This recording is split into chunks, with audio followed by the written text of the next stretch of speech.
जैसा कि पिछले क्लास में हम लोग वायलेंस और अनवायलेंट फोर्स के बारे में पढ़ रहे थे और ये भी बोला गया था अगले वीडियोज में आपको दिखाया जाएगा कि वायलेंस और अनवायलेंट फोर्स से रिलेटेड कुछ बातें जो कि हम लोग नोट करेंगे। नोट नंबर 1 2 करके पहले मैं दिखाऊं, लिख दूं पहले। Note number 1,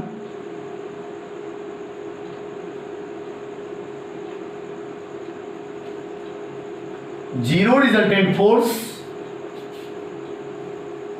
is called balanced force. Short में डेफिनेशन आ चुका है, is called balanced force. Step 2,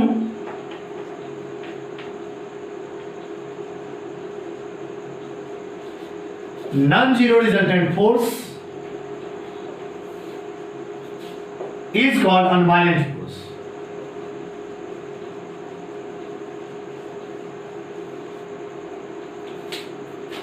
Dot number 3,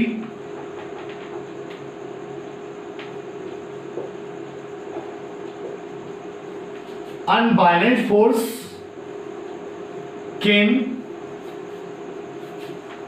change the state of an object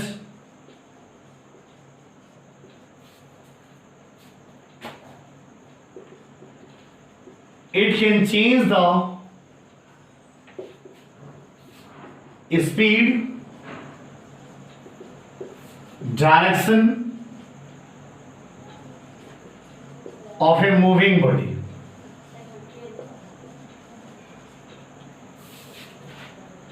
Point number 4, not 4, violent force can change the shape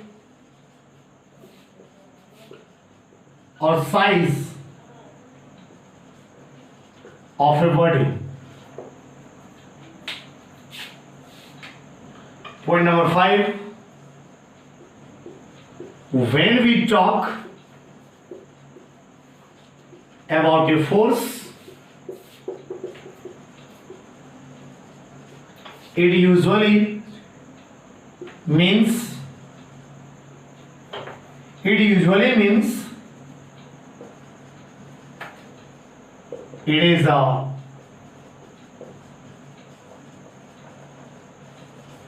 unbalanced force. It usually means unbalanced force. अब आप समझने का प्रयास करेंगे। पांचों पॉइंट को हम पहले बता चुके, लेकिन एक बार फिर से पॉइंट वाइज हम लोग नोट वाइज रिपीट करते जाते हैं। पहला, resultant force is called balanced force, जिसका रिजल्टेंट जीरो हो वायलेंस फोर्स। शॉर्ट में डेफिनेशन, बहुत ही अच्छा definition. Non zero resultant force is called unbalanced force, जिस फोर्स का रिजल्टेंट नॉन जीरो हो वो आपका अनवायलेंस फोर्स हो जाएगा। उसके बाद अनवायलेंस फोर्स हो जाएगा। अब unbalanced force can change the state of an object, it can change the speed, direction of moving body. Unbalanced force apply करके ही किसी बॉडी के स्टेट को चेंज किया जा सकता है, किसी बॉडी के स्पीड को चेंज किया जा सकता है, किसी बॉडी के डायरेक्शन को, मूविंग बॉडी के डायरेक्शन को चेंज किया जा सकता है। बैलेंस फोर्स लगाकर अप्लाई आप चेंज नहीं कर सकते।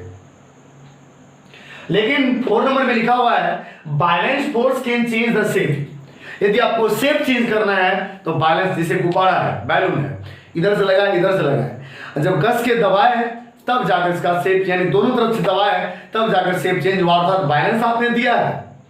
अब आप सोचिए इधर से कम इधर से ज्यादा धक्का दे रहे होते तो बैलून तो आगे बढ़ता, शेप चेंज होता कहाँ? यानी शेप चेंज होने के लिए बैलेंस फोर्स चाहिए, अनबैलेंस नहीं। सोचिए हम क्या बोल रहे हैं। आपको लगता होगा कि सर स्टेट में आपने बता दिया कि शेप भी चेंज करना है तो आपको फोर्स लगाना पड़ेगा, और जब फोर्स की बात करते हैं तो अनबैलेंस ही होता है। लेकिन यदि शेप और साइज चेंज करने की बात होगी तो शेप और साइज चेंज होगा बैलेंस फोर्स से, अनबैलेंस फोर्स से नहीं, बिल्कुल नहीं। तो balance force can change the shape और साइज ऑफ एन ऑब्जेक्ट। इस बात से क्लियर है कि यदि स्टेट ऑफ एन ऑब्जेक्ट या direction of a moving body या स्पीड ऑफ एन ऑब्जेक्ट, यदि इन सभी को चेंज करना है तो अनबैलेंस फोर्स, शेप और साइज चेंज करना है तो बैलेंस फोर्स आप अप्लाई करेंगे। नॉर्मली वे में सोचिए, रबर को खींचते दोनों तरफ तो बैलेंस लगा रहे तब ना शेप चेंज हो रहा है, साइज चेंज हो रहा है। बैलून को के साइज को चेंज करना चाहते तो बैलेंस लगाकर ही चेंज किया जा सकता है, अनबैलेंस से नहीं। दूसरी बात, when we talk about a force, जब हम लोग फोर्स के बारे में बात करें, डिस्कस करें, दैट इट यूजुअली मींस, इसका साधारण सा मतलब है, नॉर्मली इसका मतलब हुआ कि हम किस फोर्स के बारे में बात कर रहे हैं, अनबैलेंस फोर्स के बारे में बात कर रहे हैं। यदि कोई बॉडी पे कोई फोर्स अप्लाई हो रहा है तो पक्का उसका मतलब है वो फोर्स कैसा है, unbalance. That means when we talk about a force it usually means it is an unbalance force. Balance नहीं होता है, बैलेंस फोर्स का ओवरऑल रिजल्टेंट जीरो है, तो हम उस फोर्स के बारे में बात क्यों करें? उस फोर्स को अप्लाई करके फायदा क्या है? यदि किसी ऑब्जेक्ट के स्टेट को चेंज नहीं कर सकता तो हम बैलेंस फोर्स लगा के क्या फायदा? अर्थात जब भी हम फोर्स के बारे में बात करें तो उसका मतलब ही होता है अनबैलेंस फोर्स। उम्मीद है आप पांचों पॉइंट समझ गए होंगे। Again I repeat, resultant force is called balance force, sorry, zero resultant force is called balanced force, non-zero resultant force is called unbalanced force. Unbalanced force can change the state of an object, that means it can change the speed, direction of a moving body.